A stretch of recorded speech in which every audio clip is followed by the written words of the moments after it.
না এরকম হ্যালো, ভালো বিচ্ছিরি আছেন হয়ে আছে। আপনারা? আমিও খুব ভালো আছি। মান্টুর এখন খুব শীত পড়েছে, আর শীতের মধ্যে বেশি বেরোচ্ছি না, তাও অফিস যেতে হচ্ছে কষ্টের মধ্যে।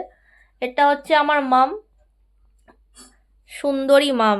এই সুন্দরী মা, কিছু বলো। এটা আমার শোনাই। আরে ওটা ছাড়া অন্য কিছু বলো। উফ, হুম, কেমন আছেন? সবাই ভালো আছো তো? শীতকালে কেমন? তোমরা সবাই ভালো আছো তো? শীত, আমি ভালো আছি। হ্যাঁ, ভালো থাকবেন, এরকম ভালো থাকবে। এরকম আজকে অনেক রান্না হয়েছে। রান্নার মধ্যে এটা কি করেছো মাম? এটা কি? এটা কপি পোস্ত, এটা কি পোস্ত? ফুলকপি পোস্ত। কিরম করে করতে হয় একটু বলে দাও তো।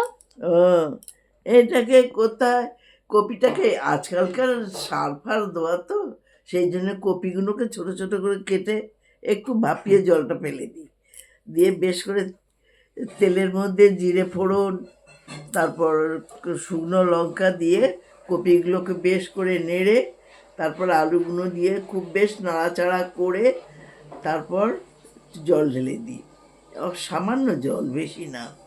তারপর কাঁচা লঙ্কা ছিঁড়ে দিই, নুন দিয়ে দিয়ে একটু মিষ্টি হালকা করে, আমরা একটু মিষ্টি ভালোবাসি, মিষ্টি দিয়ে তারপর নামাবার একটু আগে পোস্ত বাটাটা দিয়ে বেশ করে নেড়ে চেড়ে উপর থেকে একটু তেল ছড়িয়ে নামিয়ে নিই। খেতে দিয়ে দেবো, ভালো হয়। আচ্ছা, এটা হচ্ছে কপি পোস্ত রান্না, এটা রেঁধেছে আমার মা। এই যে মা রান্না করেছে, রান্না করে এখন সবাই আসবে, খেতে আসবে, খেতে নিয়ে মামনি সবাইকে খেতে দেবে।